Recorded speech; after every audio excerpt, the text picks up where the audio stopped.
হ্যাঁ, খাওয়ার সময় আসলেই খালি চিল্লাচিল্লি। সারাদিন দুষ্টুমি করো যে, তখন মনে থাকে না?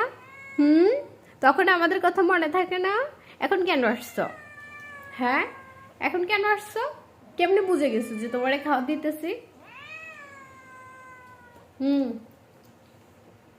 দাও দাও, দিয়ে দাও। আর তর্স হইতেছে না। চিকেন দিয়ে ভাত দিয়ে খাইতেছো না? খাও খাও।